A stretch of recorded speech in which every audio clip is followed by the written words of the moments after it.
আসসালামু আলাইকুম দর্শক, আমি নাঈম ইসলাম আপনাদের সামনে আবার আরও একটি ভিডিও নিয়ে হাজির হয়েছি।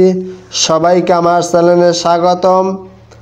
ভিডিওটি হচ্ছে এই যে এখন আপনাদের সামনে একটি বক্তব্য তুলে ধরব। বক্তব্যটি হচ্ছে আমাদের প্রাণপ্রিয় শায়েখ চরমনার হুজুর মুফতি রেজাউল করিম।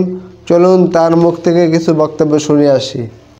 মানুষ 5ই আগস্ট রক্ত দিয়েছে, বিএনপির কোনো বড় লিডার রাস্তায় দেখাতে পারবে না, এমনকি জামাতের কোনো বড় লিডার রাস্তায় ছিল না, শিবিরের কোনো বড় লিডার রাস্তায় ছিল না, প্রকাশ্যে কেউ দেখাতে পারবে না। ইসলামী আন্দোলন বাংলাদেশের প্রত্যেকটা নেতা কর্মী জীবনের মায়া ত্যাগ করে। আশা করি ভিডিওটি দেখছেন।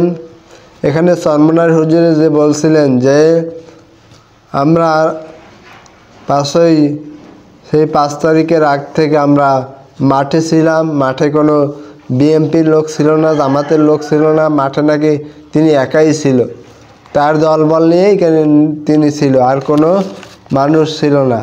এই যে 24-এর গণ অভ্যুত্থান হয়েছে, এর মূল ক্রেডিট তিনি নিতে চায়।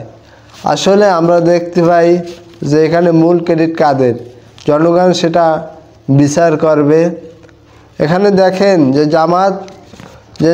জামাতের কোনো নেতা নামে নাই। আসলে এর কারণ আছে। কারণ আপনারা দেখছেন যে 5 তারিখের আগে 4 তারিখ জামাতকে নিষিদ্ধ করে দিয়েছিল। আসলে ওইখানে যদি জামাত নামতো তাহলে পরিস্থিতিটা কী হইতো, এই গণ অভ্যুত্থানে হয়তো হইতো না। এজন্যই জামাত নামে নাই। কিন্তু ছাত্র শিবিরের ভাইরা বিভিন্ন প্ল্যাটফর্মে গিয়ে তারপরে নামছে, জামাতের অনেক ভাইরাও নামছে, কিন্তু তিনি বলছে যে কেউ নামে নাই, বিএনপিও নামে নাই, জামাতও নামে নাই, তিনি একাই নাকি নামছে। আসলে তিনি নামছে, কিন্তু এতে কি হয়েছে? এতে কোনো কিছু হয়েছে? আওয়ামী লীগ কি তাকে নিষিদ্ধ করছে, না তাকে ভয় পাইছে? আওয়ামী লীগ তো জানে এই চরমনাই বিগত দিনে তাদের সাথেই ছিল, তাদের সাথে বিভিন্ন নির্বাচনে ভাগ বটরা করছে। তো এই চরমনার হুজুরের বিরুদ্ধে আমি বলতেছি না, হুজুরের যে কথাগুলো বললে তার পরিপ্রেক্ষিতে এই কথাগুলো আইসা যায় যে তারাই একমাত্র এই গণ অভ্যুত্থানের ক্রেডিট নিতে চায়। বিএনপি জামাত যে এত কয়েক বছর মার খেলো, এত বছর রাস্তায় ছিল, এত বছর মিটিং মিছিল করতে পারে না, বিভিন্নভাবে হেনস্থ হয়েছে, কিন্তু তারা কোনো ক্রেডিট পাইবে না, তিনি একাই ক্রেডিট পাইবে। অথচ তিনি একদিন জেলও খাটে নাই।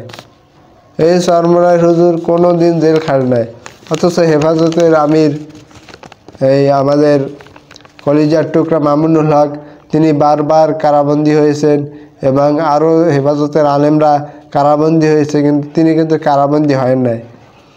কারণ তিনি আওয়ামী লীগের দোসর ছিলেন, তিনি বিভিন্ন সময় আওয়ামী লীগের সাথে নির্বাচন করছে। তো দর্শক, আশা করি ভিডিওটি দেখছেন। সকলকে অসংখ্য